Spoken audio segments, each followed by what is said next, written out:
This is the 5th OnShape tutorial for the pen project. So in this one, we're going to create the cap nut. This is an insert, a threaded insert that's going to get pressed into the back of the pen. All right, that allows the cap to be screwed into place. All right, so most of what we do here is going to be similar to what we've already done, with one notable exception. So let's go ahead, we'll create a new tab, create a part studio, and we'll rename it cap nut. Okay, and just like before, I'm going to right click on my front view, make a new sketch, right click in the design space, view normal, turn off visibility, so poke out all the eyeballs for the reference planes. And unlike before, this time when I draw out my center line, okay, I'm not going to make it a construction line. All right, so I'll set that to 240 thousandths of an inch or 0.240. And then I'll hit escape, zoom to fit. All right. Okay, again, I'm just kind of moving things around so you can see what's going on. So now I'm going to go ahead and put in the rest of my geometry. Starting at the origin, I'm going to come up, I'm going to come over, I'm going to come down at a little bit of an angle, then I'm going to come over and make sure I'm even with the end of that line. Okay. So now I'll hit escape. I'm going to go to my dimension tool, which again, I can go up here or I can just hit the D key on my keyboard. So I'll grab this one and I'll set this radius to 120 thousandths or 0.120. Okay, I'm going to set this radius over here to 125 thousandths or 0.125. I'll set this length over here to 37 thousandths, so 0.037.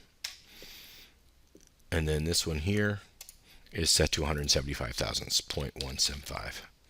Notice once I have all these dimensions, I don't need to know what the dimension for this is because it's already dictated by the rest of the dimensions, right? It's what's called a derived dimension. So now that that's done, I'm going to green check. I'm going to revolve it just like we've been doing. All right, the face I want to revolve is this one. The axis of revolution is this one. And there we go. So now I'm going to green check. I have my part, but what is missing? Well, on the original, if we go back, the original, there's a threaded hole that goes through it. You'll notice it has a call out for an M3. So this is a metric thread. All right.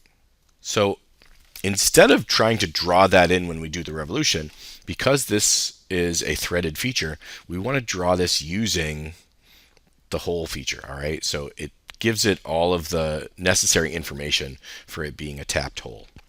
So I'm going to select this face, I'm going to right click on it, and I'm going to create a new sketch. The reason for the new sketch is I need a point. I need a point that I can refer to later when I make the feature. So I'm going to go to my point tool, I'm going to go to origin, and I'm going to drop a point. Doesn't look like I did anything because the origin point was there before, but I have to create a point there to reference. So now I'm going to green check. I'm going to go to my hole tool or my hole feature, and I'm going to switch to metric. When I get into metric, all right, my hole type is a tapped hole. That means it's got threads cut into it. All right, I'm going to use a straight tap. The size is M3 and the pitch is 0.5 millimeter.